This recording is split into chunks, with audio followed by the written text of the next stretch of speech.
Hello guys, what's up? Okay, beginning of all my streams are the same. So I'm on partial shadow ban, hard to find all my videos, can never find the first three. If you can't find my videos go to vincentbrunoshadowban.blogspot.com. It's at the bottom of the screen and it is in the description box. So now if you give me a second, I just need to spread this link. I need to find the link and I need to find the link and spread it and put it up on the website. There we go. Give me 1 second.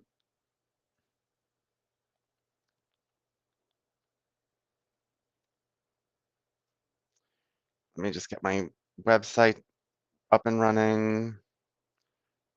Let's just get it up on my website. And then I'm going to share it.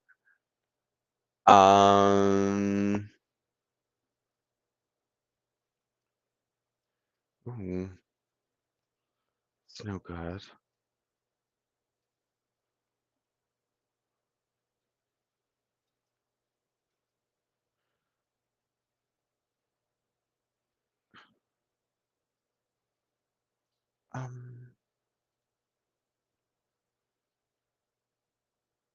That's odd. Oh, yeah.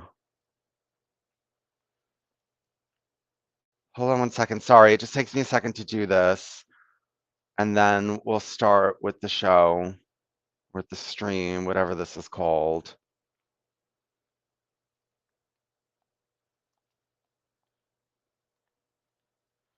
Okay, it's up on the blog, and then let me just share it. Share it on my timeline.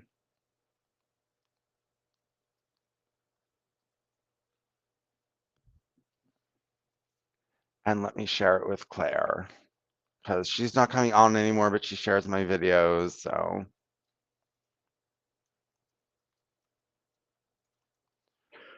Okay. Okay, 77%. Okay.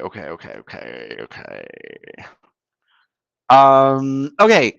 So we have been reading Nikolic's Kabbalah, Freemasonry, Kabbalah and Freemasonry. And it came out of a lodge. So, it's legit. And this is like, legitimate Freemason connections to Kabbalah. Little bit upset. Okay. No, not fully upset because I think this Kabbalah will help us in our study of Mormonism and perhaps Christian Science, though I think Christian Science is a little bit more Vedanta. But um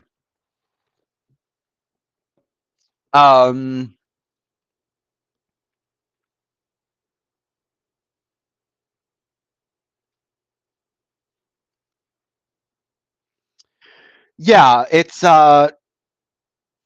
I'm looking more for like the Torah basis of Freemasonry because everything in Freemasonry is Jewish, right? And they remove Jesus's name often. They remove Jesus's name and they don't believe in the Trinity. There's no triune God. Okay. So let's do some reading and then I have what's it called for us to watch? I have wait, hold on.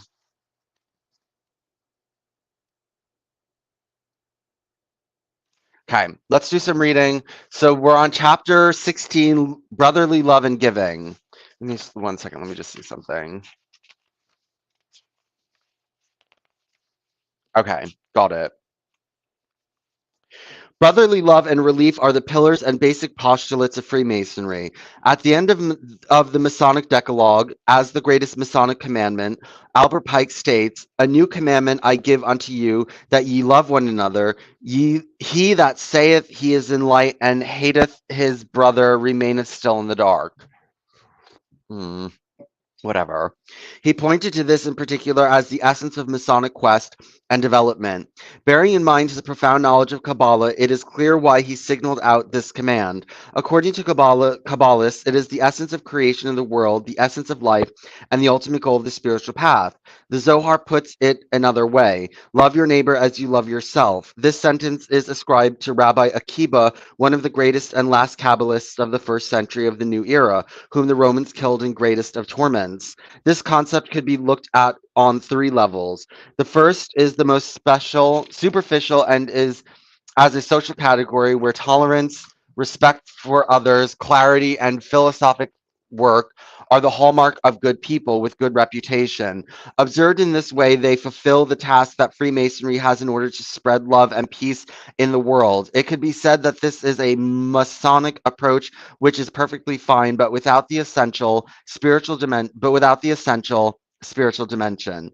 Charity is perhaps one of the most recognizable activities of Freemasonry in the modern world. However, this cannot be the purpose of its existence because in this way it is equalized with many philanthropic organizations.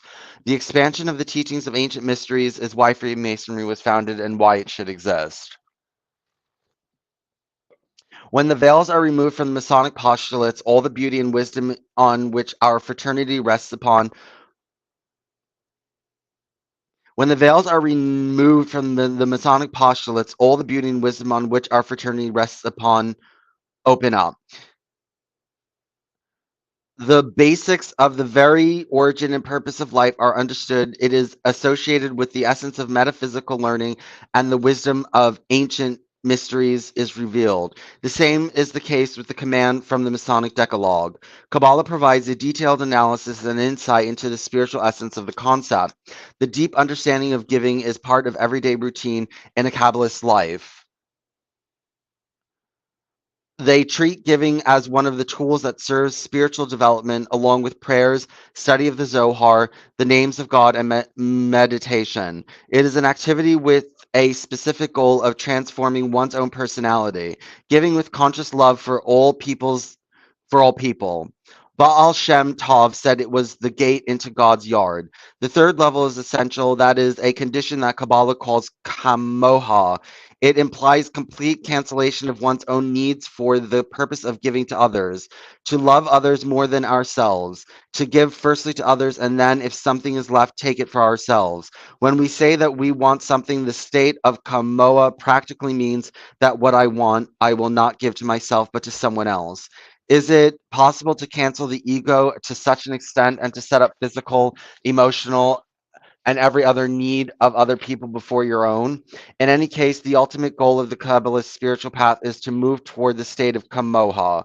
All this can be understood and gain sense only when consciousness is raised above the material and observes reality through a higher spiritual level of existence, just as Kabbalah presents and explains. Creation of the world. Receiving and giving are the two forces in which the formation and maintenance of the universe rests.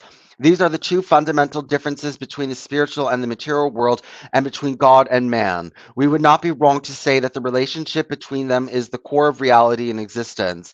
At different stages of creation, this relationship changed. A complex process developed in which only giving and receiving took place. From the perspective of an ordinary man, who would even guess that they are of such significance? To understand this, we must start from the way Kabbalah explains the creation of the universe. Long before the Big Bang, which signifies the emergence of the material world that Ari explained as early as the 16th century, the immaterial or spiritual world had arisen. Everything started with God's thought of creation. God has decided to create creation with one goal: to fulfill it with unlimited enjoyment and joy. It is the main force that leads the evolution of man. We are created with the basic reason to achieve perfect and infinite state. The comprehension of the world's creation to us who are limited by perception of sense is quite different. Kabbalists say that in spite of this, the sole effort invested in learning and the attempt to overcome these limitations leads to spiritual progress. For this reason, the Kabbalistic theory of creation from the perspective of giving and receiving will be explained in basic terms. This may be the most abstract part of the book, so anyone who is too tired can read it without too much effort, with the hope that they have at least received something along the spiritual path. That is why Kabbalah says that is what Kabbalah says. In any case, it is true indicator of the complexity of Kabbalistic teaching.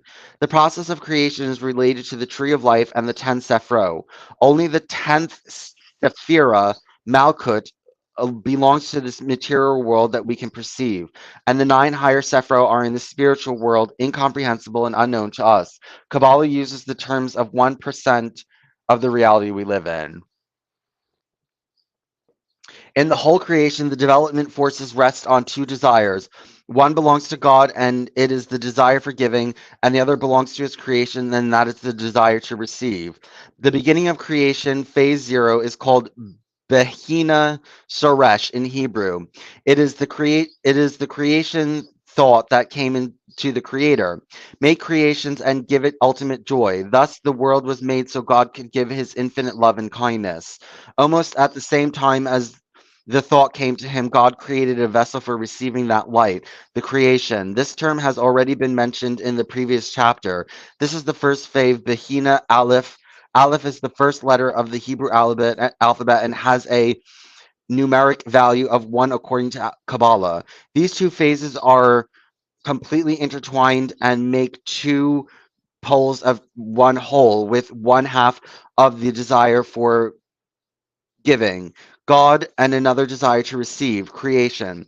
At this moment, the vessel is fully filled with joy because of the light it received. The 0 phase is Siriya Keter, or the crown, and the other is Kochama, or wisdom. For this reason, the light which creation initially received is called the light of wisdom, or Chochma.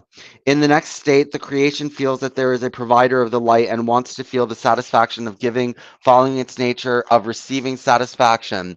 It desires to feel the quality or trait of the creator. However, as it was created only for receiving, it cannot give. The only thing it can do is refuse the light, and this is the second phase. Behina Bet. Bet is the second letter of the Hebrew alphabet with the numerical value of 2. The Sephira that correspond to this phase is Bina, which, in addition to the meaning of understanding, can also mean noticing. Here, the trait of the creator is noticed. For example, and reject giving and rejected light is the light of mercy, or hashadim, which the creation does not want to receive. All this leads to a new phase in which the creation realizes that it has not been made to give a giver and decides to receive one part of the light and one to emit. It is the so-called receiving for the purpose of giving, which reveals great Kabbalistic philosophy and wisdom.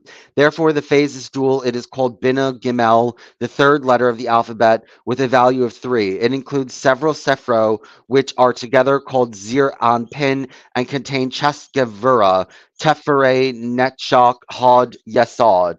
After this, the creation recognizes another feature of the light, which is the thought of creation to make the creation and fulfill it with unlimited pleasure. Then comes the fourth phase of Behima Dalet, the fourth letter of the alphabet, in which the creation decides to receive complete light and reach the so-called equality of form with the thought of creation. Sephira Malkut, or kingdom, signifies this phase. Malkut is man. Our world also belongs to the fourth stage of creation. It contains the previous stage of development, but it is also completely different from them because creation wants ultimate satisfaction, which is to become identical with the creator. It does not want only to repeat his action, but to it does not only want to repeat his action, but to know why the creator does what he does, why giving is the source of so much satisfaction. Understanding thought of creation in Kabbalah represents the highest level of awareness and is called achievement. Excuse me.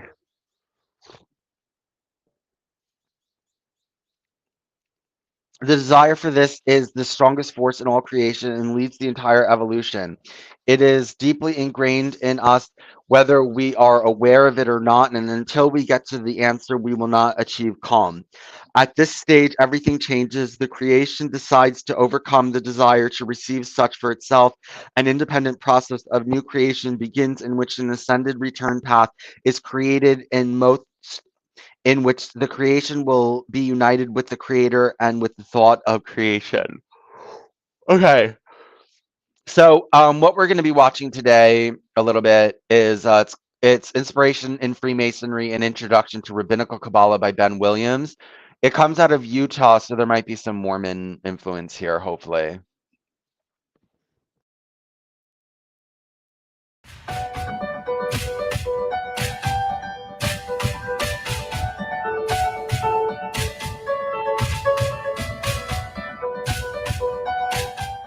Is a KYGCH. He is the secretary of the Colorado Research Lodge. He is very involved in all things Masonic, and he currently serves as the Northwest Department Commander for the Grand Encampment of Knights Templar of America. With that, go ahead, Ben, and it's all yours. Well, thank you very much, Jason, for that introduction. I wish we could be doing this in person, and hopefully we'll be able to soon. And I apologize for my technical challenges there. I've never had to set it up that way before, so I will have to practice this some other time. So this is going to be a fairly brief talk about the historiography of Kabbalah. Kabbalah is one of those words that gets bandied around quite a lot, and I think it's rather misunderstood. It is variously, some sort of New Age doctrine. It is variously something that is in popular culture and Hollywood. And really, it is none of these things. Gershom Scholem, a great scholar of the oral tradition of Jewish mysticism, once wrote that the question of the origin of the Kabbalah is indisputably one of the most difficult in the history of the Jewish religion after the destruction of the Second Temple. Just as indisputably, he adds, it is one of the most important. Some of the problems we have in trying to determine the historicity of Kabbalah is its opaqueness, its heavy use of metaphor, its very mystical and legendary history. It's, of course, highly symbolic. It's a symbolic system, which I think will appeal to Masons. And in fact, we'll talk a little bit as to why Masonry is interested in Kabbalah. Its writing style is complex. It's sort of like the green tongue, in a way, an earlier version, perhaps. And of course, on top of that, we have the turbulent and difficult history of the Jewish peoples, who have variously been ostracized and have been forced to move around a lot. So we have few surviving missives, unlike in the Christian or Islamic mystical traditions. Now, what is it chiefly concerned with? It's chiefly concerned with the kavod, which is the glory of God. I like to call it the form of the glory of the formless. So what is then Kabbalah? Kabbalah is just a word that is used to identify a group of teachings that come from an oral tradition. Most of you will be familiar with the Hebrew root kibbel, which is kaf bet lamed there on the screen, which is basically the root of the verbs to receive, or in the nouns, a facing, a looking at each other. But it also, in the Mishnah, may come from words to do with dark or humble, as in the Babylonian Talmud. It could also be Qibla, which is an Aramaic word for amulet. And we'll get into the reasons as to why there's this sort of magical dimension to Kabbalah, which is why that amulet potential root is quite interesting. It is essentially the oral tradition. According to the oral tradition, the Torah was given to Moses on Mount Sinai when he received the letters, and much of it wasn't written down. The secret teaching, the mystical tradition of the Torah, which literally means the path of light, correct? The Torah is the path of light, is communicated orally. And of course, Gershom Scholem notes that a genuine and unbroken chain of tradition links these writings to the secret doctrine of the Talmud.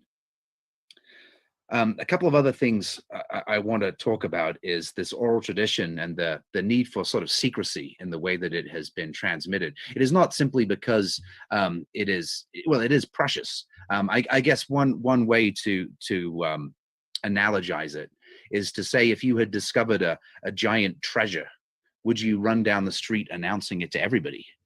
Because if you did, you might be beset by thieves, and in no time at all, everyone would have but a handful. And what was vast and uncountable riches would be reduced to a fistful of coins. So there is a reason to keep it sacred, but there's also a reason that it is, a lot of people aren't necessarily prepared or ready to receive the teaching. So this oral tradition is also tied up with the traditions of initiation. So, why do we care about Kabbalah as Masons, right? It's a pretty, in the modern age, Kabbalah is often sort of vilified for many reasons. Again, I think mainly because it's been misunderstood. But we have various Masonic references that are very important to consider, mainly in the Scottish Rite, clearly in the Royal Arch. I will briefly mention some of those. And also, actually, there's a very, very important one in the Royal Arch that I'll mention after going through some of these. But also, in the Blue Lodge, it is well known and, well discussed that, of course, the pillars on the porch of the temple, I won't say their names, represent the two pillars on the tree of life in the shape of a man, which is Isaac Luria's shape of the tree. And that, of course, the principal stations in the lodge have the names of three of the Sephirah on the tree: Chokmah for wisdom, Gevurah for strength, and Tiferet for beauty. And they comprise, Chokmah's right up there in the supernal triad, Gevurah's in the second one, and Tiferet's the heart. It's right in the middle. And it's actually in Christian Kabbalah associated with the Christ. And it's also in our tradition associated with Hiram Abiff. But in the fourth degree of the Scottish Rite, in the rituals that we still practice today, the junior warden is heard to remark that a complete understanding of Freemasonry is impossible without some familiarity in the Kabbalah. Albert Pike writes quite extensively about Kabbalah in Morals and Dogma in a few of his chapters, and it's certainly worth reading. He goes through the entire creation myth, the Tzimtzum, which we will talk about at the very end of this lecture, in some detail. Pike was obviously well versed in the Zohar, the Bahir, and the Sefer Yetzirah, and probably more books too. And of course, his book, the Sefer de Chabarim, the Book of the Words, is of note to any curious student of language, which of course is indelibly wrapped up with Kabbalah. In a sense, Kabbalah is speech and the creative powers of speech, which in a very real sense separate us from the animal kingdom. But Pike, of note, said that all truly dogmatic religions have issued from the Kabbalah and returned to it. All the Masonic associations owe to it their secrets and their symbols. No matter how you feel about Pike in this modern age, especially now with all the stuff that's going on, we have to all concede that he was a very active and well-read and well-regarded Mason. A man of his time, perhaps, but nonetheless, his words, I think, should carry some weight. And then, of course, we have the lily, the network, and the pomegranate. And I will briefly, sorry about my misspelling of lily there. I will briefly say of the lily that the lily has in I'm going to pronounce this wrong, but is it Tom? You get pronunciation is sometimes translated as rose. So there is a nice link between the lily and the rose. But the lily, according to Abraham ibn Ezra, is very, very special in the sense that it is not just purity in the sacred, retired situation in which it grows. It produces 6 petals, like the 2 interlaced triangles, the Seal of Solomon. It is up facing, and it is like the opening of the world, and it stands erect, opening like this upwards to face God, and it becomes the vessel in a sense. And so the lily is well prized in Kabbalistic teachings for sure. So let me just say one last thing, and especially since we are in the York Rite session here, about the Royal Arch. So I don't know how many of you are familiar with the Graham manuscript, but the Graham manuscript is one of the early catechisms that's been recorded. It's dated to around 1726. So, 9 years or so after the formation of the premier Grand Lodge of England. But of course, it was just written down at that point. It wasn't, it was copied down at that point. So it's believed to be older than 1726, but nonetheless, an early reference to Masonic ritual. And importantly, in this ritual, a lot of writing has been taken about the, I'm sorry, my daughter is screaming up the stairs. I don't know if you can hear it, but she must have fallen and hurt herself. My wife is not doing anything. Would you please hold on just for a second? I'll be right back. Back then, before the Hiramic legend, our rituals were probably associated with raising Noah to gain the antediluvian secrets. And much attention has been given to that aspect of the Graham manuscript. But an important part of the Graham manuscript concerns the transmission of a word which cannot be said, which takes 3 to pronounce, and is a word of power, if you will, that is used to maintain the integrity of buildings. And it says, for example, Bezaleel, who was one of the guys the craftsman who made the Ark of the Covenant, correct, knew the principles and pallies of the Godhead by which buildings stood. And pallies is probably an older term, an Old English term from which the word pal or friend is derived. And so we see that there is a communication of the Royal Arch word preserved in one of the earliest Masonic catechisms that we have. And it is specifically used in regard to the principles and pallies of the Godhead, or the names of the angels of the host of heaven, if you will. Now I'm going to show you just something else really fast here. This not, oh, I have to do it like this. Okay. I just want to show you an example of some Kabbalistic writing here. This is from a rabbi in New York, and this is an amulet. This is an amulet for long life and for wisdom. It's a Solomonic amulet. And this is just sort of a closer look at it. Here we see some of what looks like Enochian script. This looks like the star script out of 3 books of occult philosophy. And this is probably not alien to a lot of you. But why do I show you this? Well, because here is, I think this is from Leadville Commandery here in Colorado.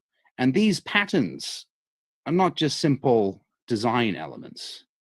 These ones perhaps more so because they've got these leaf-like flourishes on them. But down here at the bottom, these are certainly sigils that have been used on this. This is all real silver, by the way. Leadville is one of our older commanderies. This goes back to probably the mid-19th century, latter 19th century. So certainly the temple has been making much use. Adeline, not right now, darling. You're going to have to go upstairs. I'm sorry.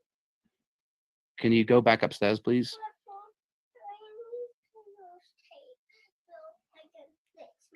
Why don't you just come and say hi to everybody then, since you're down here? Well, go up and get Mama. What is she doing up there? Gentlemen, hold on. I'm sorry about this. Welcome to my life. I need you, Daddy, I need you to give me your tape so we can. Gentlemen, can you hear me? I am so sorry. So nonetheless, welcome to my life. This is what happens when you don't have enough room in your house and a lock on the door. These are just a close-up view of the same things. So I just wanted to show that. I thought that was interesting. I noticed these at one of our grand sessions, and I asked folks, what they were, and nobody said anything about them. They had no idea what they were. So there are basically 3 or 4, if you will. I added the 4th one here, but there's really 3 ways to sort of break up this body of work into Theosophical Kabbalah, which is the apprehension of the ineffable things that comes from the earlier form of Jewish mysticism called the Hekalot, which means the palaces and the emanations of God. Ecstatic Kabbalah, which is like Abulafia's Kabbalah, which is the merging with God, the gnosis. Then there's practical Kabbalah, which is the theurgical alterations in the mundane world. And this, of course, would be the amulets that rabbis make and the blessings, and to a certain sense, the uttering of divine names to effect change, just like we see in the Graham manuscript, where the candidate is asked, where are you facing? I'm leaning to the east. What are you saying? I have a word which I use to basically get rid of any infernal wandering spirits, to maintain the integrity of the building. And then we have New Age Kabbalah. I added this one in here. And this is all of the sort of appropriations and syncretisms that modern New Age movements have co-opted Kabbalah for. So what do we really know about the history of Kabbalah? It's an oral tradition, just like our tradition, Masonry. It often claims to be older than perhaps it is. It certainly claims to be older than we can prove. We know that it gets written down about the 1100s in the south of Spain, in the south of France, and in Spain, kind of interestingly around, where a lot of the Templar strongholds are, and certainly around the Via Compostela and that beautiful area in the Languedoc and the Pyrenees. And we have a lot of evidence of syncretism, and there's a lot of different scholarship on the subject. A lot of folks believe that it's basically amalgamation of ancient Greek teachings, mysticism that became Islamized during the Islamic occupation of Egypt and that area, and then via the mystical tradition in Islam, Sufism, it came into the Jewish tradition. Of course, it could have worked the other way around. I think that Gershom Scholem, who takes a philological look at the body of work, in other words, he's looking at the words and the way that the words have evolved and their common origin between different languages. Gershom Scholem certainly believes a pretty strong Arabic influence in the Kabbalah. I think there's probably a lot of Greek influences as well. And I think Alexandria is certainly a good place to look. And I actually broke this out because I wanted to read this to you. After the discovery of the Nag Hammadi Library and the Dead Sea Scrolls, one of the principal professors, Professor Emeritus at Utrecht and Harvard Universities, Dr. Gillis Quispel, who's no stranger to our tradition, in remarking on some of the texts that had been recovered at Nag Hammadi that had a very heavy, let's call it Hermetic bent, that were somewhat different than the biblical sources that they had recovered. Many of the Okay, let's continue reading a little bit. Another 5 pages. Okay. The creation of soul and material world. In order for creation to achieve the goal and finish the process by becoming one with the creator again, it is necessary to have appropriate environment that will help it to do so. Therefore, the 4th phase is divided into creating outer and inner space. The outside space consists of 5 worlds, and the soul represents inner space. Essentially, it is again the desire to receive for oneself and the desire for giving. The worlds are not physical entities, but are made up of desires that the creation is able to receive in order to give it to the creator. They are a perfect environment for correction of individual desires. So here we are talking about different levels of altruism and the desire to give. The higher world is working on the correction of higher desires and vice versa. We have knowledge about this from the Kabbalah from the Kabbalists who lived in these worlds, depending on their spiritual level and who described these worlds for us, either verbally or through Kabbalistic books.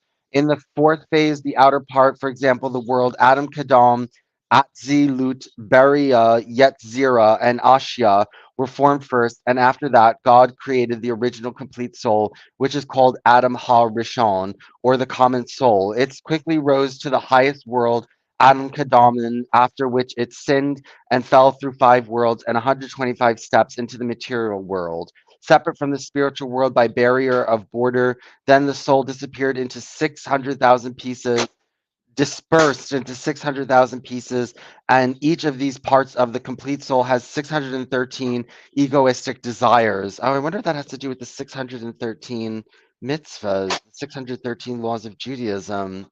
In the material world, the consciousness about the integrity of the soul is lost, and people, instead of communion, equality, and love, feel repulsion toward one another, hatred, and need for mutual oppression. The path to reunification of the 600,000 parts leads through correction of the 613 desires to receive for oneself alone. For example, correction of the ego into total altruism and desire for giving. This fall of man is spoken of in all ancient mystery teachings. For example, A.E. Waite, a great Masonic author, believes that Freemasonry was created in order to preserve the memory of this event. introduced the Masonic quest for restoration of man and is convinced that the basis of Masonic thinking are precisely in Kabbalistic learning. Another Masonic author who dealt with the subject for C.H. Vail in his work Freemasonry and the Ancient Mysteries speaks in detail about the fall of man and state that is the essence of all mystery teachings that Freemasonry is in his opinion is heir to. So we have this fall of man, right? Like Adam. According to Kabbalah, evolution in the material world is guided by development of human desire and removal of the sense of lack and fulfillment in man. The first group of wishes were the most basic desires for survival: food, sex, and shelter. Through their fulfillment came a feeling of lack, of accumulation, and possession of material things. It was replaced by the desire for power. When he got power, he felt the need for knowledge, which also did not fulfill the void and bring peace and happiness. Then in the human heart, there arose an ultimate desire for spiritual path, for merging with the Creator. At that moment, all the changing, unconscious evolution that characterized the development of the first four desires gives way to the conscious progress of man up the ladder toward the light.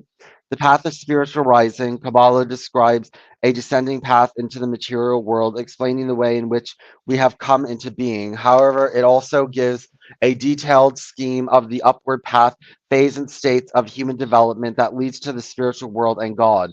It shows us the root, purpose, and place along the way. This is what the creation starts doing once it restricts only receiving for oneself alone. It begins to rise through the system of spiritual worlds to reach the thought of creation and become equal to the creator.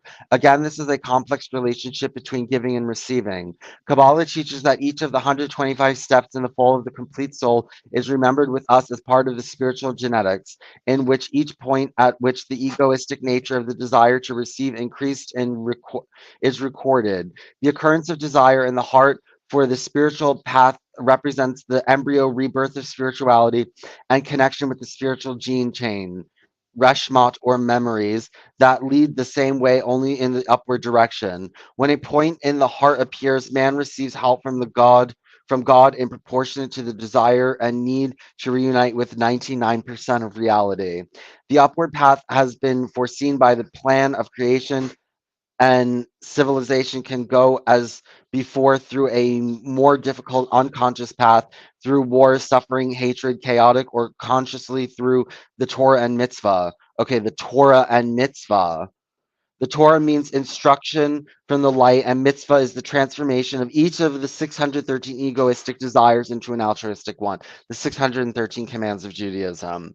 Human life is so programmed that every event in it is a possibility for connection and learning. Behind it all is God's providence, and if we can consciously start correcting intentions, thoughts, and actions, we can skip the whole range of reincarnation of the soul in this life, reconnect with the light. We can skip the whole range of reincarnations of the soul and in this life reconnect with the light. The whole life is a great lesson. Every single event and feeling are lessons God sends us, no matter how hard and painful they sometimes may be. By working on ourselves, analyzing each situation through the prism of the lesson, and by understanding that behind everything lies the creation thought, which is pure love, we rise spiritually. The change in the desire to receive just for oneself reflects much broader to our environment and the entire human population, so that each person has a much greater role and responsibility in evolution and realization of the second phase of creation. Hold on one second.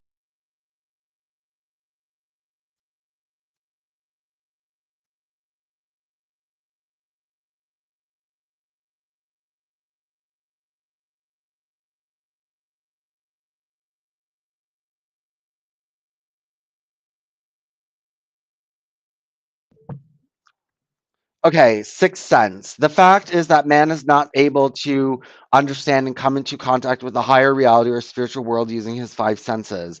The personality of man has a totally different program from what is there, and that program is called egotism. Kabbalah uses the term for everything that prevents and stops us in our spiritual development, and behind everything is the question, what in there for me? This question consciously or unconsciously guides all our actions and feelings. It is our nature, that is how the Creator made us. Our lives are governed by the desire to receive.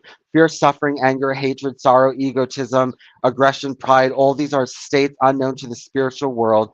They are qualities of the 1% of reality in which we live. The program that leads to the higher reality is desire for giving, the complete opposite of the material world. In order to get in touch with the spiritual world, we need to develop what Kabbalah calls an additional sixth sense, which functions according to the principle of the spiritual world. It then becomes the primary means by which we move upward on the path of merging with the Creator. Here we give the essence of the chapter. The sixth sense is based on giving. So the entire spiritual path and development depend on the complete change of human nature from egotistic to altruistic. We must master the tool that leads us upward, whereby we can use only what the Creator gave us, which is the desire to receive. It must be slowly transformed into receiving for the purpose of giving. The very word Kabbalah means receiving, or more precisely, the right way of receiving. This is the true example of paradox that can be found at every step in the Kabbalah. In order to build ourselves as totally different giving personalities, we can only use receiving nature we currently possess.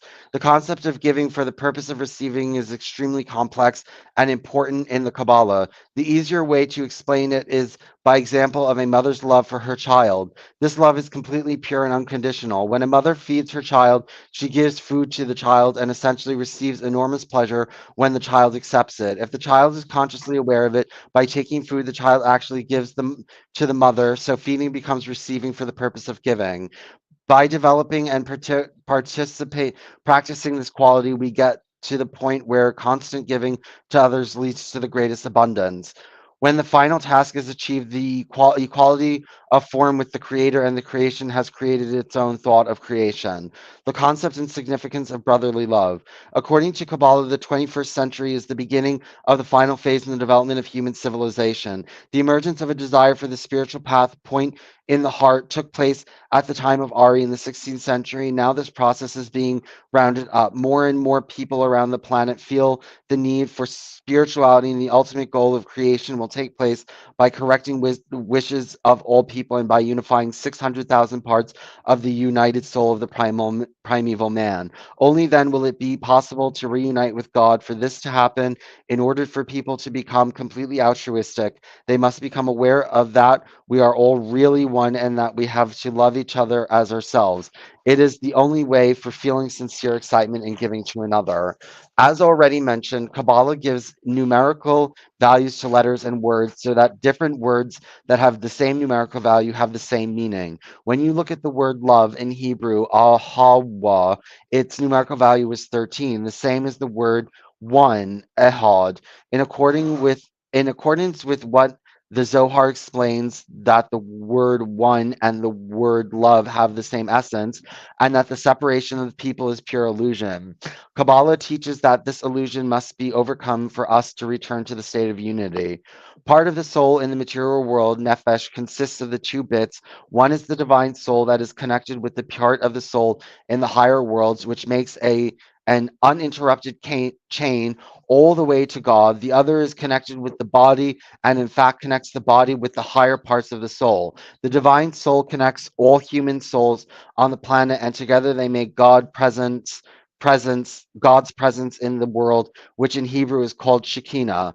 In the way, all people are connected to one another and at the same time connected with God.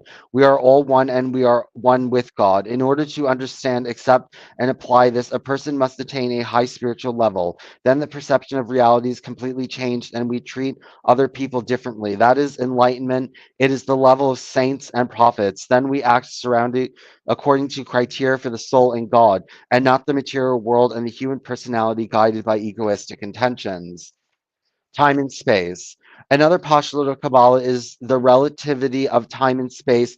Quantum physics has the same viewpoint. When the consciousness of man is elevated and when he accepts that there is no time, he returns where we all were one soul. Consequently, love for others does not exist only as a social category, but is essential understanding that we are all one. By loving others unreservedly, we actually love ourselves.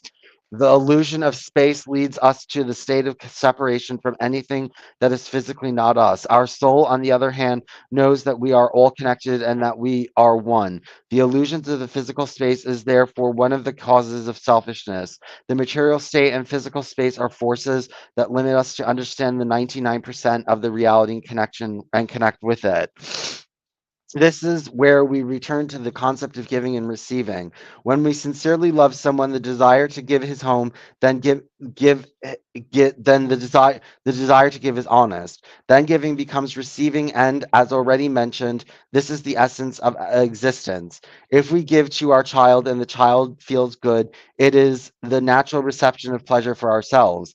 The conclusion is self-evident, which is that giving, charity, and brotherly love have the deepest spiritual significance. They represent the essence of creation and existence, convey the wisdom of Kabbalah, and show in the best possible way layers and veils that mark the Masonic teachings. It is up to us to explore, work, and contribute to the fulfillment of God's idea.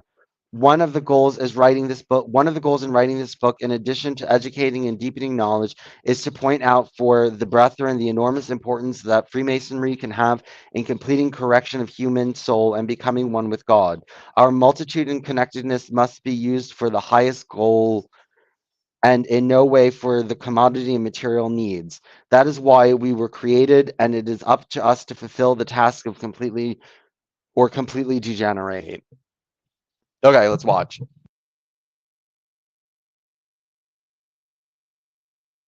Oldest fragments of the Bible that they had recovered. They found this other body of work kind of stuffed in there that wasn't entirely different or separate from it, but certainly is alien to it in a sense, even while it shares a lot of the same sort of mystical precepts that I think Kabbalah brings into the interpretation of the more mundane narrative prose of the Bible.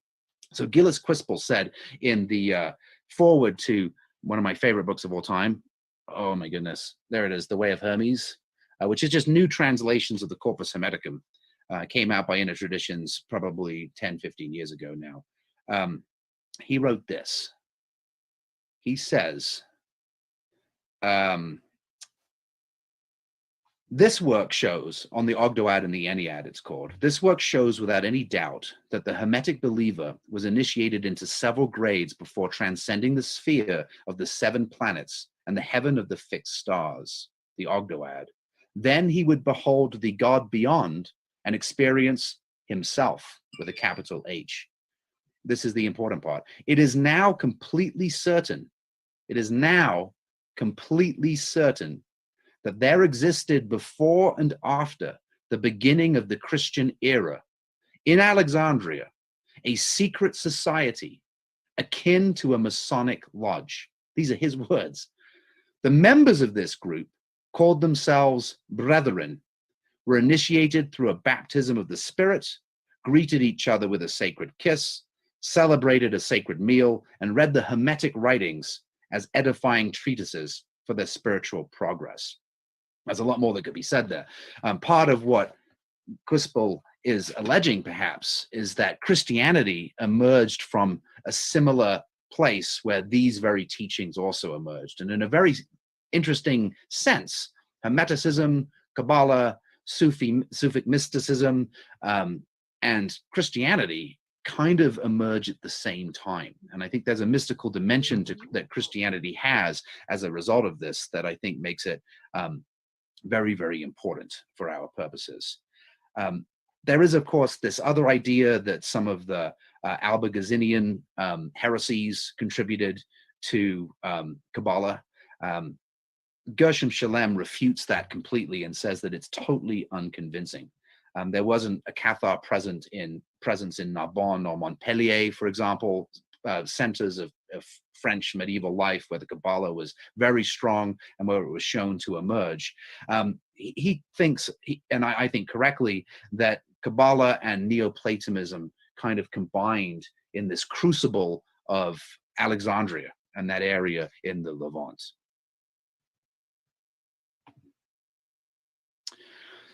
So one of the interesting things about Kabbalah in looking at the Bible to get into these mystical dimensions that are certainly alive and well in the dialogues of Hermes Trismegistus, in the definitions to Asclepius, for example, is this idea of the orchard. And the orchard is a translation of the word paradis, which is where we get our word paradise from, arguably. And it has these 4 levels: the pashat, the remez, the drush, and the sud. And these 4 levels are 4 levels of interpreting the biblical script. So pashat is the literal interpretation. And I always give this example. I say there was a man called Noah, and he built a great big boat to survive an enormous flood. That is the literal interpretation of the Bible, a pashat reading, and it is true. Then there is the remes, and the remes means wink. And the remes is kind of like a pun, or another type of association. So for example, in this analogy, we might say, for example, well, the word Noah means to rest. So, maybe I should rest and rest in my body, and I will survive the tribulations of my life. That may be a remes interpretation of the same verse. There was a man called Noah, and he built a great big boat. Then there's the drush. And the drush is the sort of the allegorical reading, and it's often substantiated by looking elsewhere in the Bible where that word is used and sort of bringing them together. This is a gematria, is a drush reading as well, for those of you who are familiar with that process, as I expect most of you probably are. So in my example here, it might be along the lines of, we go to the Psalms and we see rest in the name, Hashem, and you will be fulfilled. So now we're taking Noah, and to survive the flood, maybe the ark becomes like the word of God, and maybe there are other dimensions to this literal text that have metaphoric undertones that may lead us to a higher understanding, and are universally applicable, not just historically as a narrative, but applicable today, every day, all the time. And then there's the sud, and the sud is the secret teaching of the Bible, which can only be given to somebody who already possesses it. So I'd like to give you one other example of a remes reading of the Torah.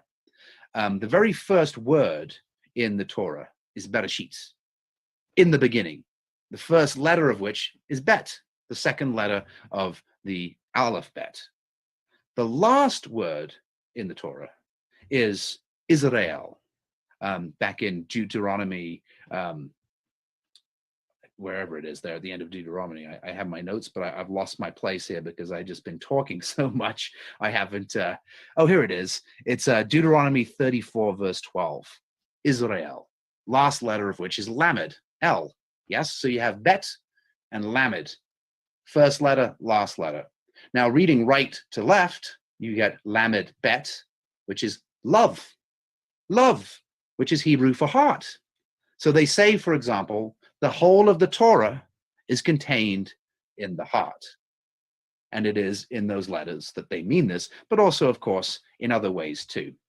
Now, there's a couple of things I got to say about Pardes real quick that is very important. This is an odd midrash. It says that, it's from the Agadah. It says, 4 men entered Pardes, Ben Azai, Ben Zoma, Elisha ben Abuya, and Akiva. Ben Azai looked and died. He saw the greatness of God. It was so great, it killed him. Ben Zoma looked and went mad. Now, note that neither Ben Azai or Ben Zoma were rabbis. They were great teachers, but they weren't rabbis. He went mad. Akka, which means the other, they don't even call this guy by his name, Elisha ben Abuya, destroyed the plants. He uprooted them. And that's because he adulterated the teaching. He had forbidden books sewn into his clothing. And he was actually perhaps one of the originators of some of these teachings, because he might well have been syncretizing from various sources, which is why he destroyed the plants. And then Rabbi Akiva entered in peace and departed in peace. Why do I say this? Because this idea of access to the divine is potentially dangerous. It killed one guy, made the other go mad. The other guy destroyed the plants and desecrated the holy. And one man made it in and out. And who was that man? It was Rabbi Akiva, the man who standardized the Torah. I want to show you this slide just to give you an idea of the sort of the transmission of these teachings. And we'll get to how this comes into the Masonic milieu in just a second. But we start with Moses, yes, Joshua, the Great Assembly. I can't see up here, but essentially we're in Merkavah mysticism, which is the mysticism of the chariot, the appearance of God's glory, the kavod, in the form of a man in the chariot, like in Ezekiel's vision. And then we get into the Hekkelot stuff, which is the palaces, inspired writings of those people who had reached sort of heavenly states of mind. And then we get to sort of the Christian era. And this is the time that Gilles Quispel was talking about in Alexandria. Immediately before and after the Christian religion. Right here, John has probably been written, Mark has probably been written, depending on your sources. So the New Testament is being written at this time. And Rabbi Akiva allegedly is the author of the Sefer Yetzirah. Rabbi Akiva actually standardized the Torah, standardized the language, put the books in the order that they were in. But of course, he probably didn't really write the Sefer Yetzirah. Then we have this rabbi right here, about 135, Common Era, the legendary author of the Bahir, the Book of Brilliance, another very important text for the for Kabbalists. And then Shimon Bar Yochai, same time period, legendary author of the Zohar. More likely, the Zohar was written by Moses de Leon in the 13th century, just as Isaac the Blind probably wrote the Bahir in the 12th, 13th century. And Abulafia and Isaac ben Samuel of Acre, these guys are all very important in transmitting this message, which after the Alhambra decree in 1492, this is when Isabella I and Ferdinand II of Aragon expelled the Jews. And so they moved back to sort of Israel and set up in Safed, which is where we have the emergence of Lurianic Kabbalah, which is the Kabbalah that is so popular today with this tree in the shape of a man, three-pillared tree. Legendarily, Isaac Luria, the Arizal, the lion, wrote Etz Chaim, very famous book, but it was probably written by his disciple, Chaim Vital. And then, of course, we have the Hasidim, the Hasidic movement, the Baal Shem Tov, which is the Lord of the Name. Nachman of Breslov, great guy. And we have the beginning of Chabad and so on. And this is what would become very, very, it's a different type of Kabbalah, but it's an incredibly beautiful Kabbalah. The Tanya by Chabad is very much in this sort of tradition. I would say most of it is influenced nonetheless by Isaac Luria, but we shouldn't forget these fellows here. Abraham Abulafia has a very different Kabbalah. His tree, for example, isn't in the shape that everybody recognizes as the tree. His tree is a single line or nested sephirots. And he was very poetic and wrote very beautifully. And as you can tell, he was a Spanish, but I think he spoke Arabic too, hence the poetry angle. So really quickly, let's look at some of these books that are important and how they come into our tradition down here. So these are some of the, the Sefer Yetzirah. Is it as old as it pretends? Maybe. So maybe it comes out of the Book of Jubilees kind of time period. The Bahir, it's probably 10th century Babylonia. Into the Zohar, I think this is a fairly accurate date, sometime around the latter part of the 13th century. And then we get into all these very interesting books. The Sefer Raziel, this is kind of the Book of Secrets, right? It's a book that's filled with angelology and, in a sense, magic. Etz Chaim, the Arizal, this is an ecstatic Kabbalistic text that's incredibly worthwhile if you're interested in this material, and is probably a principal influence in a lot of these later ones over here. I won't talk about the openings of wisdom. So then we go through the 16th century and we come into Italy in the Renaissance. Yes, Pico della Mirandiola, Marsilio Ficino, Reuchlin's De Verbo Mirifico, of the miraculous word, which of course is our Royal Arch degree concern as well. Agrippa, and basically through Kirchner and others, right, Christian von Rosenroth, Kabbalah Denudata, into Rosicrucianism, and ultimately Freemasonry.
This is a more Christianizing part right here. Certainly Reuchlin's, right? So, and Marsilio Ficino's Platonic theology. He was a big Christian, but he was also incredibly Platonic. So there's a very interesting synchronism that occurs right here. And I don't think it's an adulterating syncretism. I think it's still a good transmission of these teachings. Later on, things get a bit different, though. Now, I don't want to bore those of you who are familiar with this stuff, but I was trying to keep this kind of basic at the same time. So if you are familiar with all of this, let me know. So I think one of the, again, we're talking about speech and the power of writing and the power of letters, numbering, and words. So here we have the Hebrew alphabet, Aleph, Tov, and we have a way of splitting up the letters that is from the Sefer Yetzirah into the 3 mother letters, the 7 double letters, or Jacob's ladder, so to speak, and then the 12 single letters. These 3 letters right here are synonymous with the elements. Aleph with air, Shin with fire, and Mem with water. But air actually contains both of these. Air should probably be on top. Aleph is the true mother of all. Aleph is a silent letter. It has no pronunciation. And the air is comprised of 2 essential qualities. If you like, you can think of it as electricity and magnetism, but it's hotness and wetness. Fire is hot and dry, and Mem is cold and wet. So fire has the heat, Mem has the wetness, air unites them both. Now, the word for heaven in Genesis is Shamayim, and Shamayim is these 2 letters, and then a Yod and another Memsafet. But heaven is, if you will, the Aleph, manifesting as these 2 principles. And thinking of them as electricity and magnetism is an interesting idea because you get the electromagnetic emanation across the void. And then these are the double letters. Each of these has 2 pronunciations. So bet or vet. The Tov is like a T sound or an Us sound, like Malchut or Malkus, depending on Ashkenazi or Sephardic pronunciation. And they have a different, a different meaning with their different vowel sounds. This little dot is called the Dagesh, and the Dagesh is what changed Shibboleth to Sibboleth, and the word that was not pronounced and revealed them as enemies was they had the vowel in the wrong place, so to speak. And then the last letters are the single letters, and of course they are the 12. So reading from the Sefer Yetzirah, we say 7 double letters, and I won't pronounce them all, are the foundation. These, of course, are the beginning, but these are the foundation. He engraved them, he hewed them out, he combined them, he weighed them at opposites, and he formed through them 7 stars in the universe, 7 days in the year, 7 gates in the body of male and female, and through which he engraved 7 universes, 7 heavens, 7 earths, 7 seas, 7 rivers, 7 sabbatical years, 7 jubilees, and the holy temple. Therefore he cherished the 7th ones under all the heavens. 7 days of creation, of course. And there's also the 7 kind of principles of wisdom and folly, grace and indignity, fertility and solitude, life and death, power and servitude, peace and war, riches and poverty. And each one of these letters signifies that duality, rich and poor, depending on how it is manifest. And we see this, of course, in the sort of alchemical arts and in the Hermetica and in 17th, 16th century Western philosophy as the archetypes of the planets. The sun being, for example, fame and infamy, and depending on how the planet is disposed. I don't really think we need to, I don't know how much time I've been spending on this. I don't have my time isn't showing on here, so I hope I haven't been going on too long. This is a Kamiya, or a magic square. As you all know, the Hebrew alphabet is also the numbers. So this would be the number 2, for example. This is 11. This is 10. And all of these add up to the same number if you were to sum them, and you guys are familiar. I wonder if anybody can tell me which planet this square is for. I don't get any takers. Okay, well, good. That means you guys don't know about this stuff. So that makes me feel a little better, perhaps. I don't know. Or worse. Is it Saturn, Ben? It is Jupiter. So it's one less than Saturn. Saturn is 3 by 3. Jupiter is 4 by 4. So why am I showing you this now? Well, because I want to, we'll go, you'll recall those sigils I showed earlier on that were on the banner of the Commandery of Leadville. Well, the way that these sigils are drawn is on these camellias. This is basically the seal of the planetary intelligence, Zadkiel, of Jupiter. And it is uniting these letters in ways that are mysterious, but ultimately spell out some kind of word. And here's the intelligence. So we can see kind of a way of not only making these seals, but also maybe we begin to understand that this is what we would call tamura, a permutation. There is an encoding, a sort of a hidden vowel, if you will, in the form that is expressed that has a holy power within it. That is the theory. And in the amulet, of course, this one, if it was, being used correctly or whatnot, and if it was real, is said to bring wealth and all the Jupiterian beneficences, I should probably say. All right, so really quickly then, I will end with this, and hopefully some of this is familiar. And I apologize that this has been a bit of a ramshackle talk. It's usually much more ordered than this, but as you can tell, I've got too many things going on. So I hope you kept up with me, and I hope I didn't just, go all over the map here. But we start with an infinite space. And the problem with an infinite space, not that there is a problem, but in an infinite space, in a sense, every place were you to stand there is equidistant from every other place, in the sense that on your screen, I can find the center of this blackness because I can drop a perpendicular, drop a horizontal, and where they cross, I can find a center, right? Having measured the sides. But in an infinite space, there is no edge. So there is no center, or everywhere is the center. The entirety of eternity is a center, equidistant from that no edge. So wherever you were to stand in eternity, if you were to stand there, would be equidistant from that no edge. That is, if you like, the I am moment. That is the beginning when the light fills the heavens in the Tzimtzum, the sort of Kabbalistic creation myth, which is something quite like the Big Bang, which I find fascinating since they wrote about this, in the 1100s. So then we have from absolute nothingness, Ein, we have an endless light or an endless knowing, an Ein Sof, yes? And then an Ein Sof Or, which is what this yellow screen represents. And there is the center. The infinitesimal and the infinite are united in this concept of the center. There is unity, there is oneness, and there is a locus that comes into being.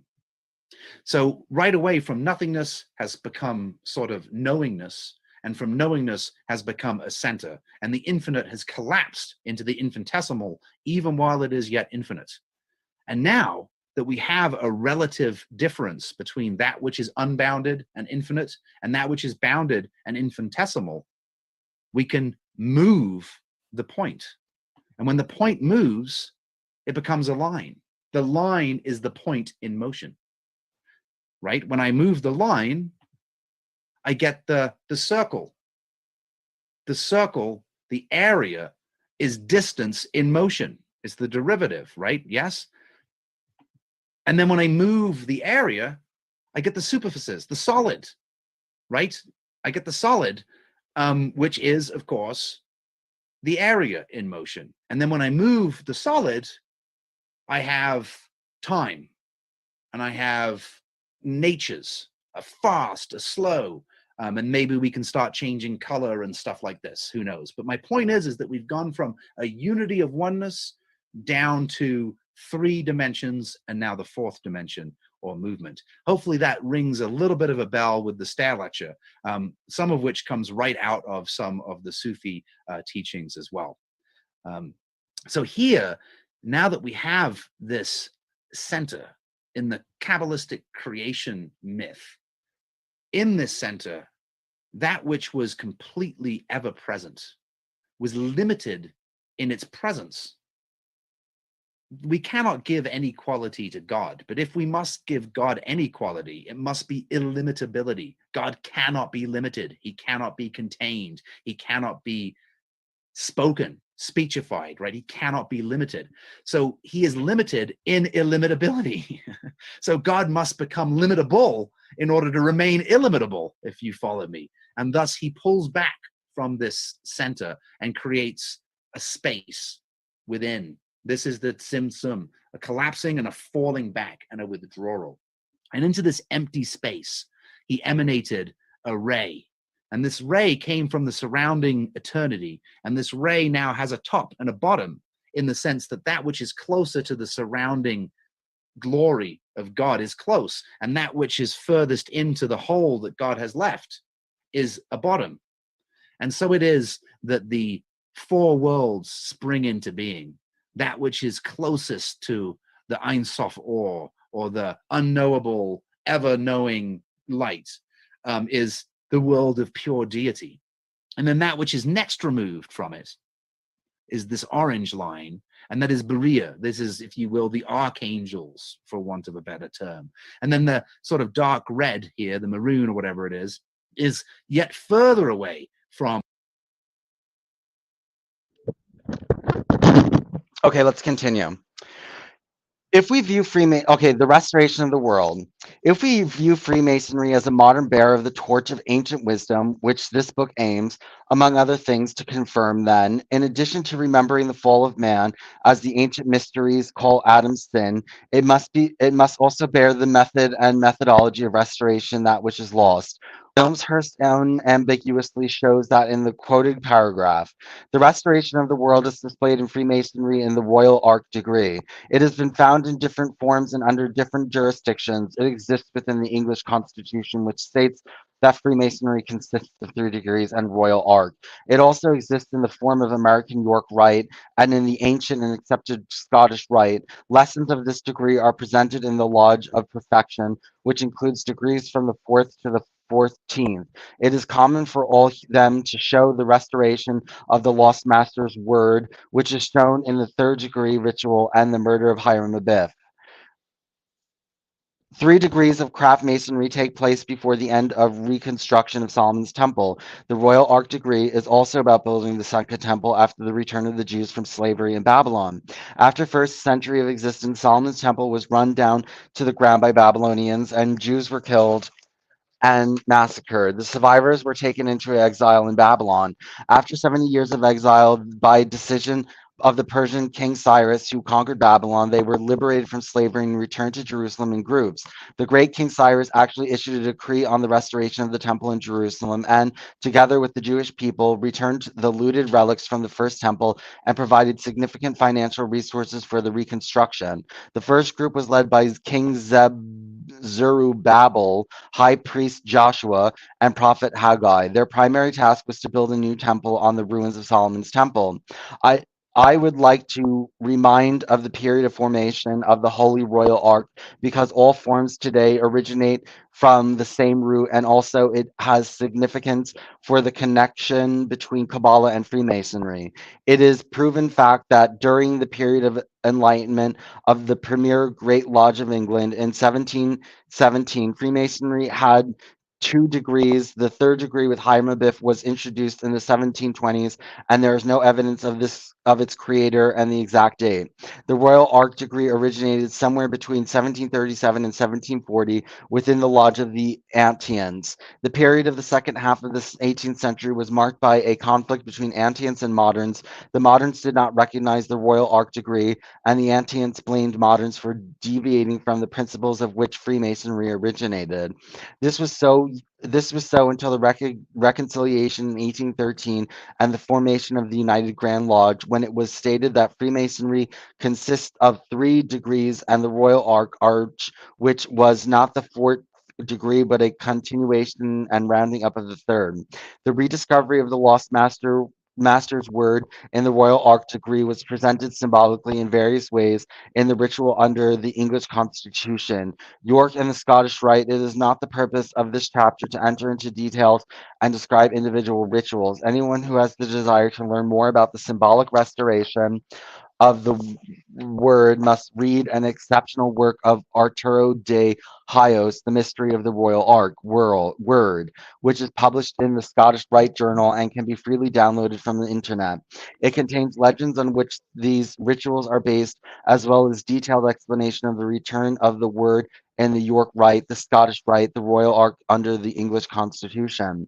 According to the Masonic legend, the last word was found on a gold plate in the secret chambers that were found in the ruins of Solomon's temple. This word represents the Jewish ineffable name of God. It is related to the equilateral triangle and the ancient symbol of the deity. Its restoration was necessary to revive the new temple by God's presence. The Freemasonry under the English Constitution is different from the American York Rite and Scottish Rite. In the American York Rite, it is represented as the compound word consisting of three different symbols, each of which is simultaneously pronounced by one brother standing in a certain position. The individual syllable is the name of God in three languages connected with three journeys of the Jewish people, returning to the Holy Land from Egypt, then traveling to Babylon after the destruction of Jerusalem and the first temple, and the third journey was the return to Jerusalem after the exile in Babylon. However, the interpretations differ. De Hoyos says that the names of God in the compound name are in Syrian, Chaldean, and Hebrew languages. In Capital Development course of the York Rite, the names of God are said to be in Egyptian, Chaldean, and Syrian. In any case, this name is pronounced in three syllables simultaneously, and these are Yah Bel On. A different variation of these syllables exists as Yah Bel On, Yahobulam, Yah Bel Om, etc., suggested by various authors, and this all causes great confusion and leads to the question of whether Freemasonry actually wants to invoke its own deity, and if so, whether it is it is a biblical god, or is it about mixing Yahweh with pagan gods, as De Hios wonders.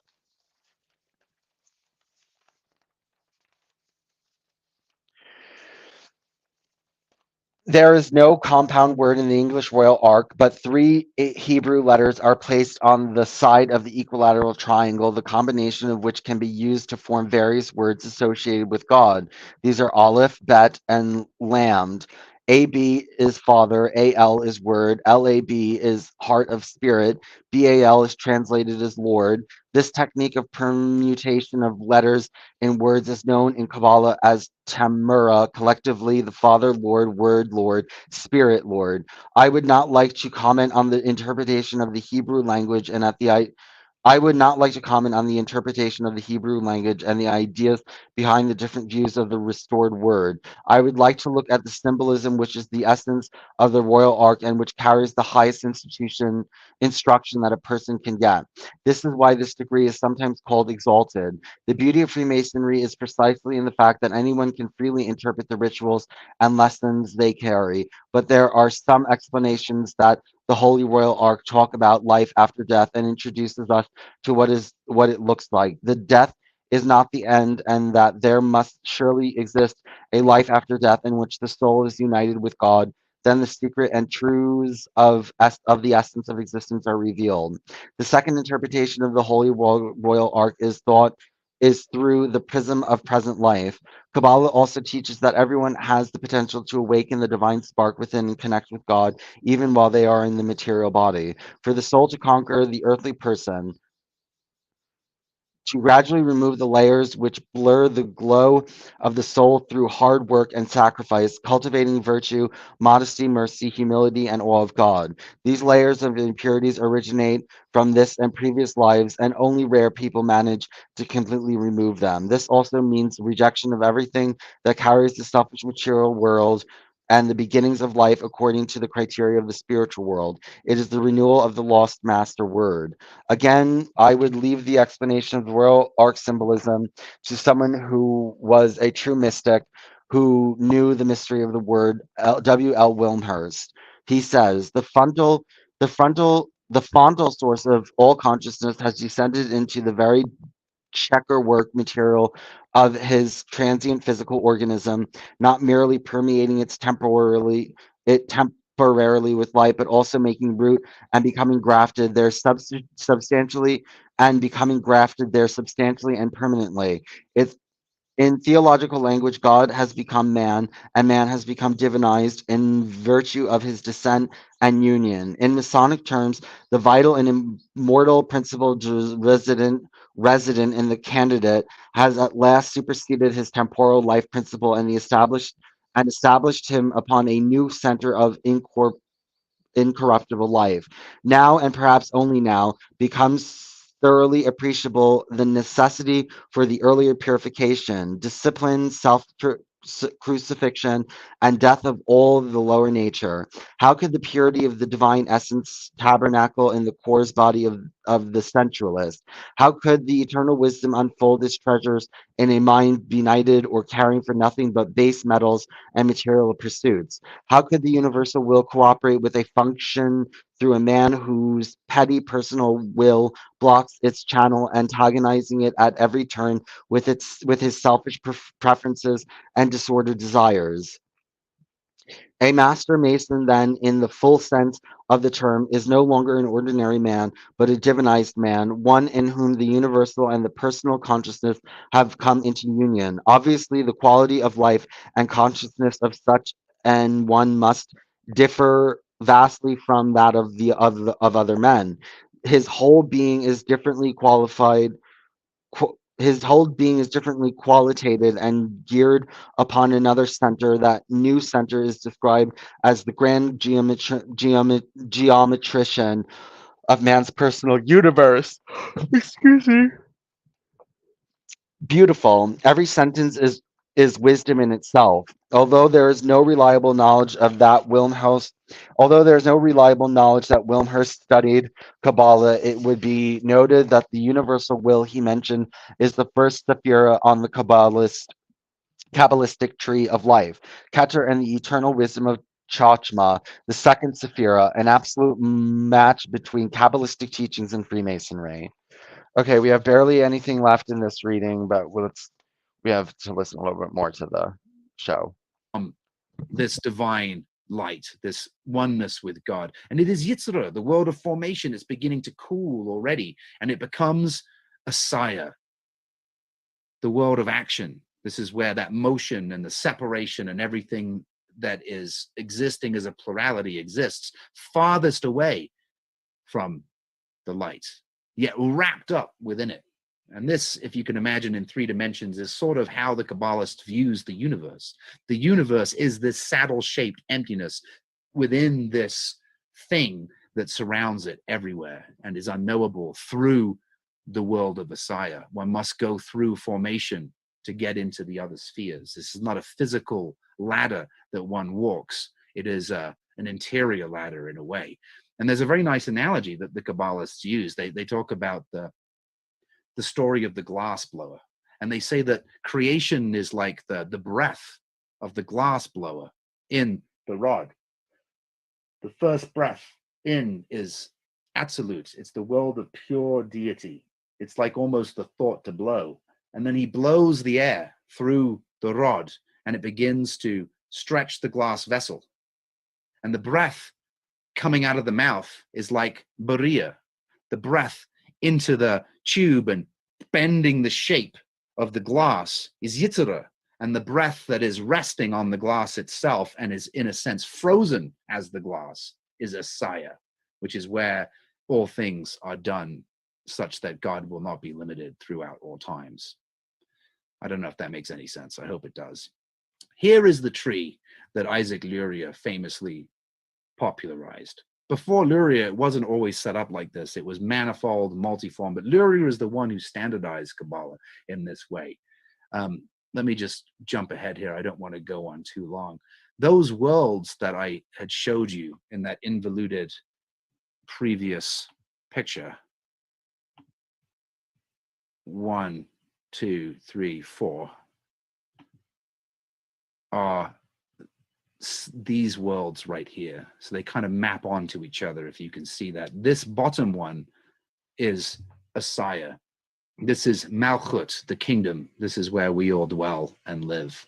And then Yitzhak, these three here comprise Yitzhak formation. This is Yazod, excuse me. And then these three here comprise Beriah, the world of archangels. And then Atzilut, the world of pure deity, is these three up here. Now, the tree wasn't always this shape. According to Isaac Luria, the tree was perfectly manifest until the Shevarat Hakalim, which meant that it broke. This is the tree as it would look if I put it in that other symbol we had before. And right here, it's in a perfect symmetry with itself. And it is said in this metaphor that as the light manifested through the graded spheres, the Sephirot, which is where our word sphere comes from.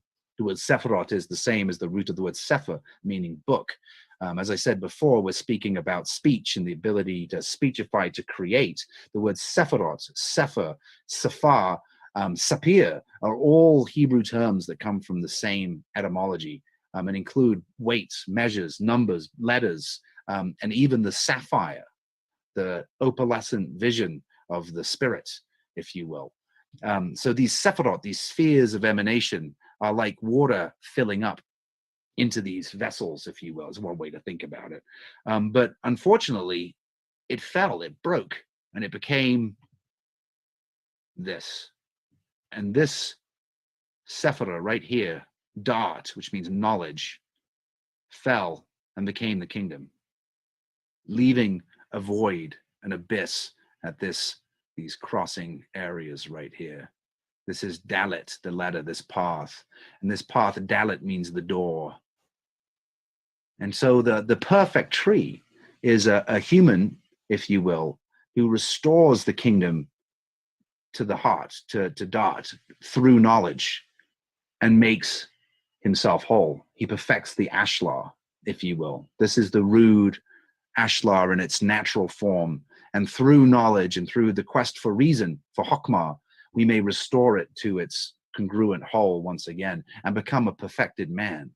This is interesting because this drop is like the teaching of the fall in Christianity, which I think is fascinating.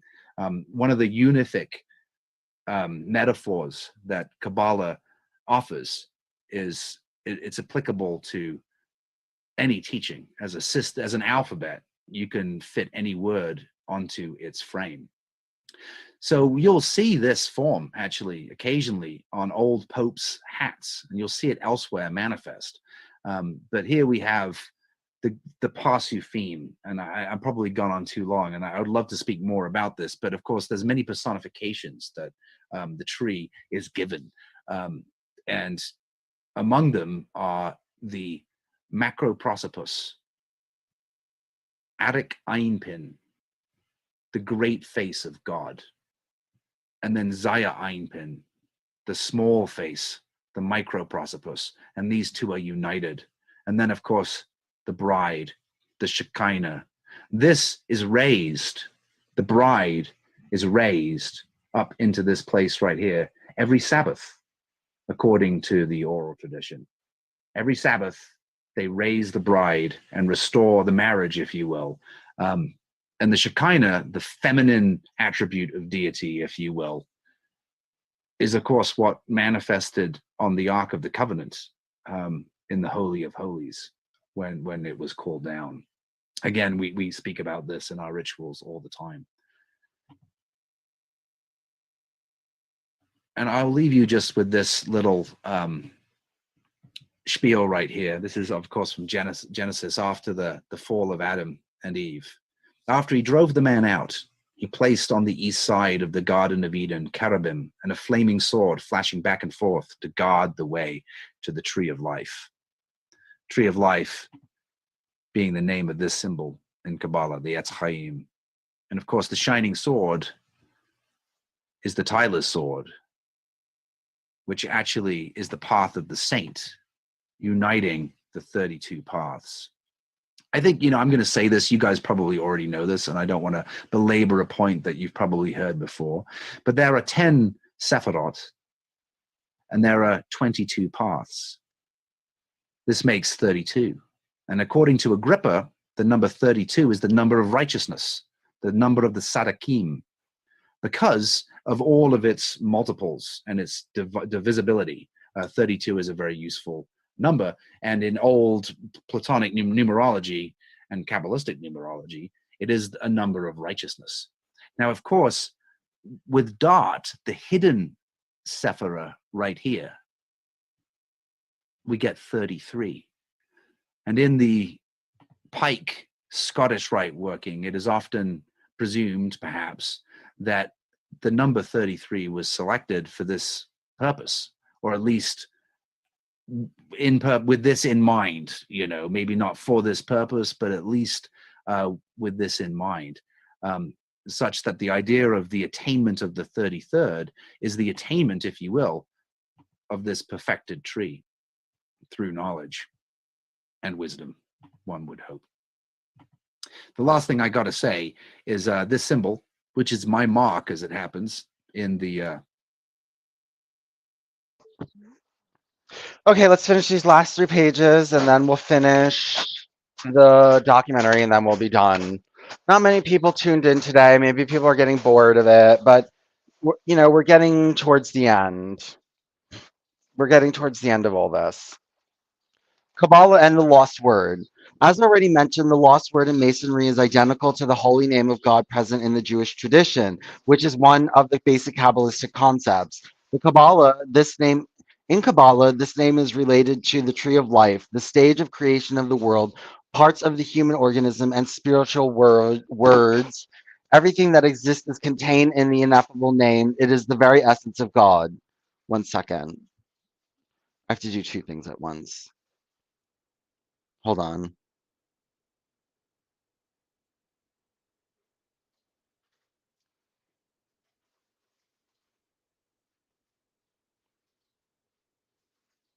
Hold on.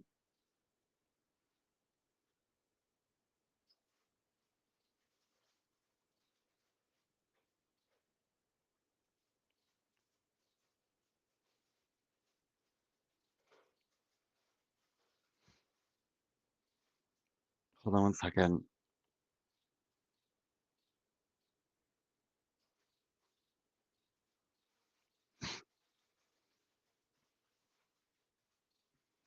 Okay. Albert G. Mackey, in an Encyclopedia of Freemasonry, wrote, Jehovah is, of all the significant words of Freemasonry, by far the most important. Jehovah. Regelini very properly calls it the basis of our dogma and of our mysteries. The history of the introduction of this word into the ritualism of Freemasonry would be highly interested were it not so obscure, being in almost all respect an esoteric symbol that this name in its mystical use was not unknown to the medieval Freemasons. There can be no doubt. It is now condemned from indisputable evidence that the holy name was in the earlier years and up to the middle of the 18th century attached to the 3rd degree and then called the master word. The word degree refers to the mystical word and tetragrammaton. Hold on.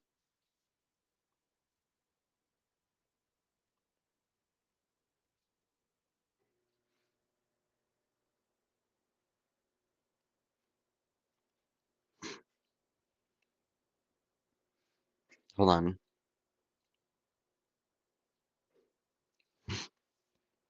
This is about the essentials on the ineffable name of God. This word is written in 4 letters of the Hebrew alphabet. Yahweh, the word is never written in Kabbalistic books, but it is replaced with Hashem, meaning the name or the English word tetragrammaton, or the word derived from the permutation of letters Hava, Yah, or it is replaced by other Hebrew names of God, such as Adonai. It must be repeated that the names of God were the longest concealed Kabbalistic secret. They were only transferred from generation to generation, starting with Moses through the prophets and high priests. They are written with a combination of letters that are often impossible to utter and do not reveal absolutely anything to the uninformed. The names were invented by God himself, linking each one with his specific quality and spiritual powers so that the use of the name activates great spiritual energy. It is said that the soul of every letter in God's name represents the materialization of the Sephro, their proper use in the key to enlightenment and prophecy.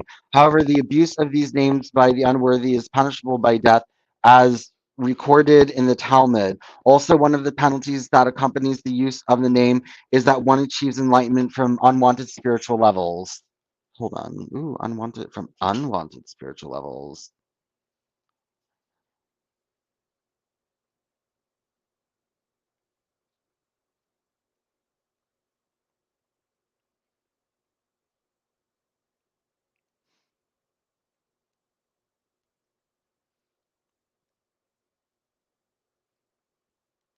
Hold on. We're almost done, guys.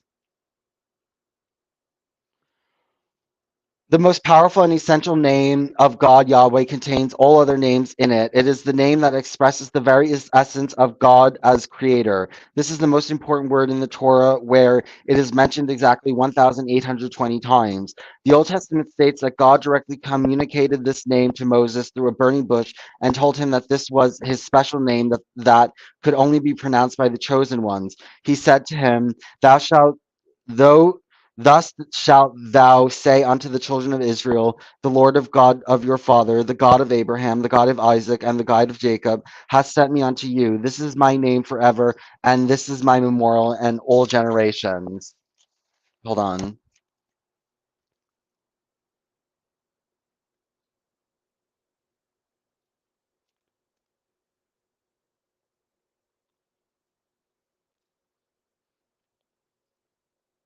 Hold on.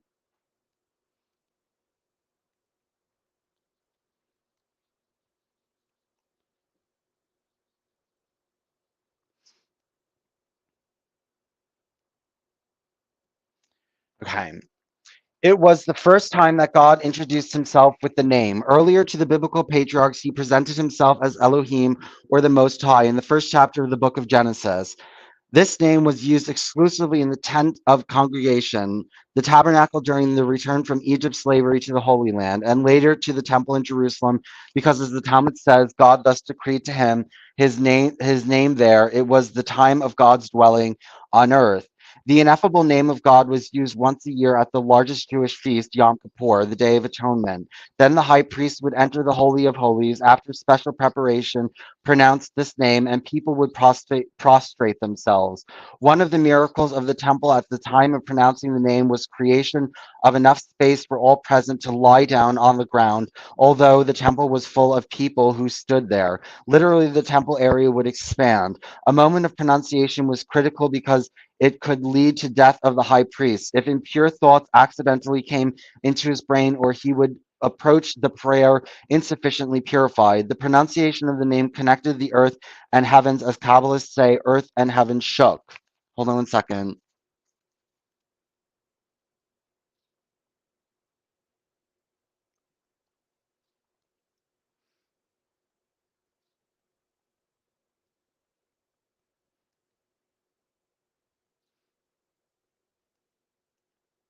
Hold on.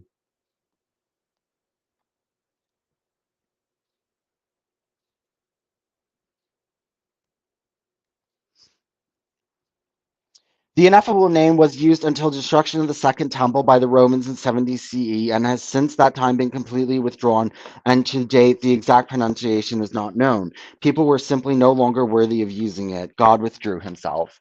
Okay, let's watch the final part of the video and then we're done. The Book of Marks. This is our logo for the Education Committee in Colorado. And the reason why it's on here is I first gave this spiel at one of the Masonic symposiums back in the day. And I was explaining the pin that everybody had. This is why we chose the symbol. Not only is it the Tyler's sword, it is the path of the saint that unites the Sephirot in their order, as well as the guard to the holy. It is the path to the holy. Well, gentlemen, I appreciate your time and thank you. I realize that was probably a little bit all over the map, but I thank you. And if we have time for questions, I'll be glad to try to answer them. Yeah, we have a little bit of time. Okay, and Rita, I apologize for all of the distractions. So, gosh, nice mask.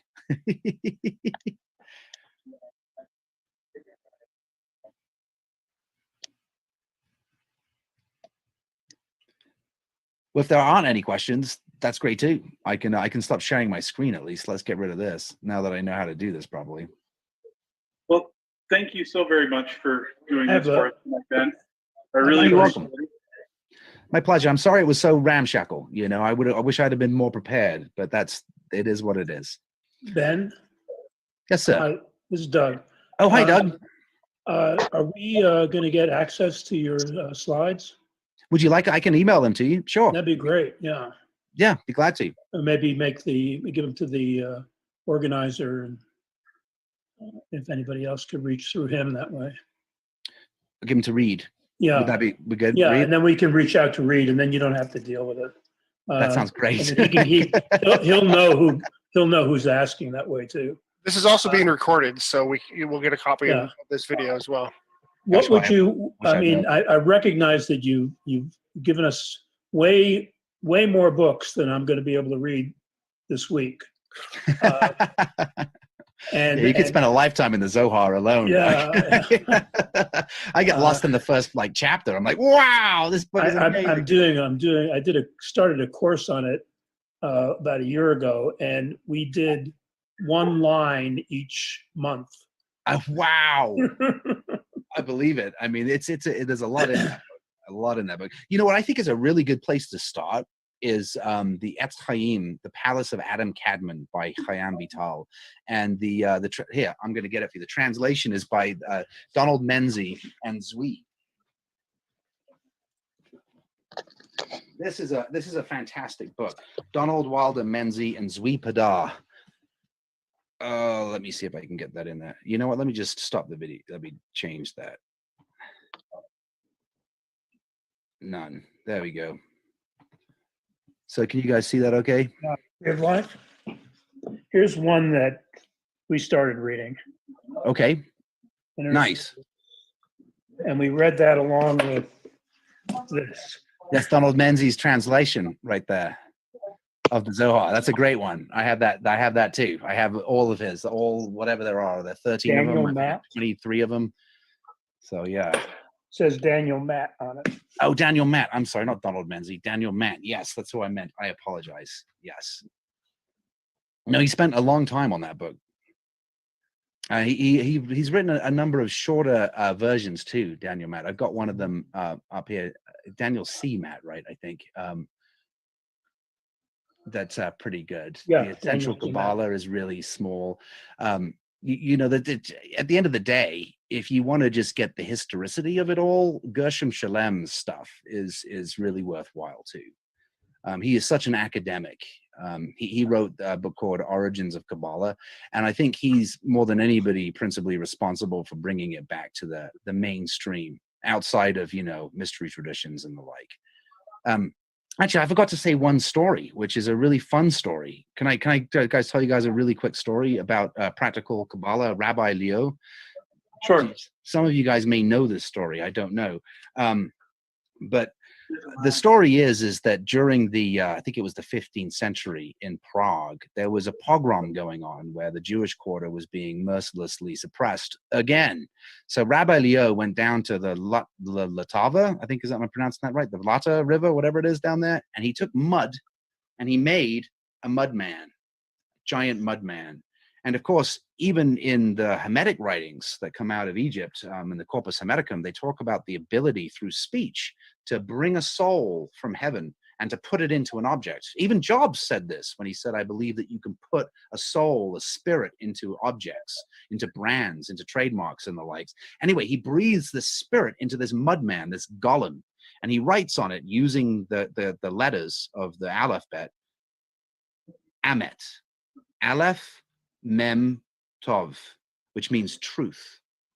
And the golem comes to life. And the golem gets up and he starts squashing people, kicking the king's men out the way, and he saves the Jewish quarter from, being suppressed again. And eventually the king says, listen, Rabbi, stop the mud man. We will stop harassing you guys. Please stop the golem. So Rabbi Leo calls the golem, and he erases the aleph, which is the ruach, right? The spirit, the air, leaving mem tov, which is mort, death. And he puts the golem to sleep. And legend has it, it's still sleeping in the old Jewish temple in Prague. Allegedly, 2 Nazis went in there in World War II to see the golem, and they never came out. Yeah, I've been there. I've been there too. I love that place. That's great. Did you get in? Can I see You the can golem? you can only get into part of it. I got into the temple. Yeah, I But did too. The synagogue. get They're into not the only secret upstairs. part. There's no stairs. They took out the stairs. Yeah, it's a very. It's just it's an amazing place. It's kind of like, it feels like you're in the center of the universe. Have you been to the old Jewish cemetery as well in Prague? Oh, I love it. Yeah. It's great, isn't it? I got a hand-drawn picture of that synagogue somewhere in my closet. I was going to grab it, but I don't know where it is immediately. So I bought it from a street artist who was there. I love Prague. Yeah. We need to have a Masonic get-together in Prague. There you go. Do they have much of a Masonic? They must. I mean, I don't know. They must, right? I did you see the Black Madonna up on the hill? No. Oh my gosh, that's a very. I think I there's a saw lot of everything in Prague. yeah. Well, they do. I mean, the Black Madonna is. I don't know. It's a beautiful. There's a whole bunch of churches up there on the hill, and there's a little Black Madonna in one of them. Unfortunately, they charge you to get in, but it is worth it. Let's all go. Let's when the COVID's gone, let's arrange a Prague Masonic pilgrimage. So Ben, to your question about how Masonry is within Prague, like much of Eastern Europe, it's rebounding, coming out of, well, it's 30 years out of darkness, but it's still fits and starts. At least that was the last impression I was given. No, I believe you. I'm sure it's not as public, even if it exists. Correct. And that was Mhm. based on having the opportunity to sit with brothers when we were in Warsaw together. Nice. Yes, well, you would know more than us for sure. Then, I wasn't a Mason when I was there, so I didn't look for a lodge or anything, unfortunately. But with its alchemical history, it's so near and dear to the Scottish Rite. I would think that there's got to be some presence somewhere. I don't know. Now I'm on a mission, Jim. I'm gonna have to dig. Go for it. So Ben, Yes, sir. I've got to get to the visitation. Yes, sir. But if you want to keep this going, keep it going, go ahead. But I've got to pop out again. Thank you very much. I really appreciate you doing this, and hope to see you soon. Likewise. Thank you, Reed. Yep. Cheers. Well, guys, I don't mind killing this or keeping it going, whatever you guys want to do. So I just looked it up, and according to this site, there's 500 Freemasons in the Czech Republic. 500 in the whole Czech Republic. Wow. Yeah. I They bet had they're interesting. 3,000 before the Second World War, Wow. Yeah. including most of the.